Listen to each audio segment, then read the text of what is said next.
Bueno, y para entender mejor la importancia de mantener viva la memoria de momentos históricos como el desembarco en Normandía, ya me acompaña el historiador de la Universidad Iberoamericana, el doctor Ilan Semo Groman. Gracias por estar con nosotros.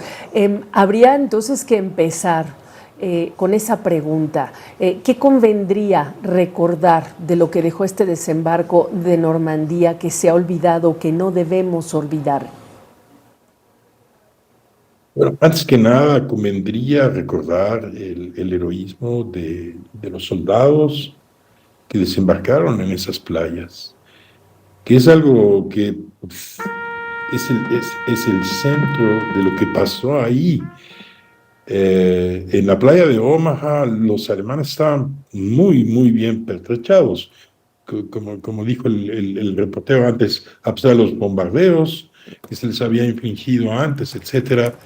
Estaba muy bien pensada la defensa en las alturas con los bunkers, tenían ametralladoras ya muy desarrolladas, cañones de corto alcance, como se requiere en la plaza, y ocupaban la altura. Entonces, eso fue una masacre, pero no obstante todo eso, igual en la playa que tocó a los canadienses, un poco más lejana, la de los ingleses no fue tan intensa, la playa de Utah, ¿no? Pero esta de Omaha y los canadienses fueron tremendas. Entonces, antes que nada, el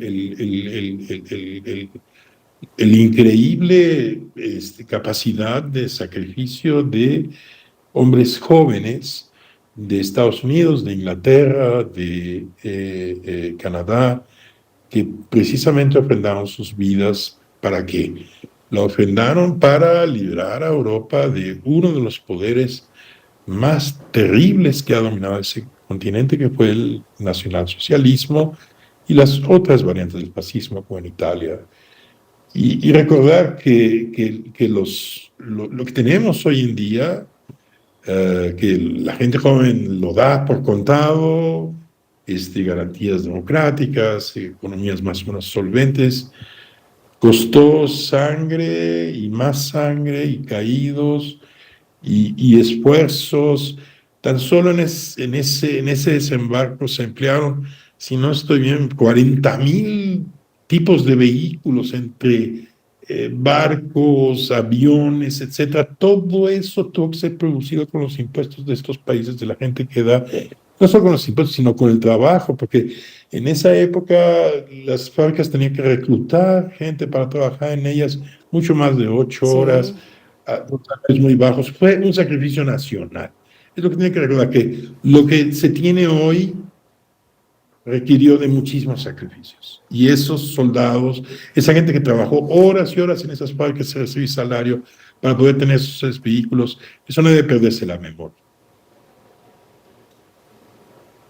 Lo interesante también es la edad, lo ha dicho usted, jóvenes, realmente jóvenes, personas que hay pocos veteranos, lo dijo el presidente Joe Biden, cada vez menos que están vivos, que acuden a conmemorar esa fecha tan importante, tan trágica y al mismo tiempo liberadora.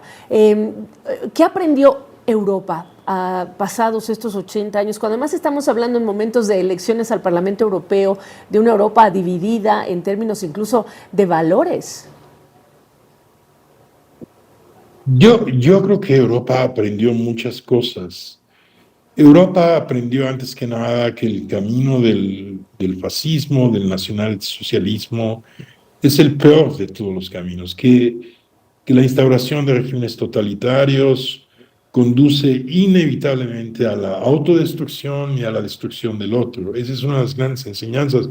Y por más que exista hoy una extrema derecha que deploramos en Europa, ya a veces en gobiernos como en Italia, ya no logra causar la devastación que causó en los años 30 y 40. Creo que es un punto de partida básico, es decir, que puede haber muchas formas de orden político, de ideologías, pero hay una que es el límite, que es el nacionalsocialismo, el fascismo.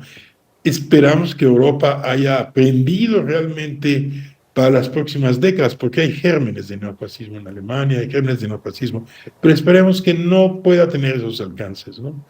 Lo segundo que ha aprendido Europa es que es preciso resguardar regímenes de tolerancia porque hay otros fuera que están interesados en combatir por las libertades, no solo en sus propios países, sino en otros países. Y es algo que Europa no ha aprendido suficientemente, que es la tolerancia hacia el migrante, la tolerancia hacia el diferente, la tolerancia. Creo que ahí todavía hay un camino por recorrer. Lo dicen los mismos europeos, lo dicen los mismos europeos. Y ahí está la balanza, exactamente, de la memoria. Pues apenas acariciamos este tema que es tan apasionante y muy importante hablar de lo que no debemos olvidar, lo que Europa no debe olvidar en relación con esta fecha tan importante. Doctor Ilan Semo, qué gusto saludarle, gracias. Igualmente.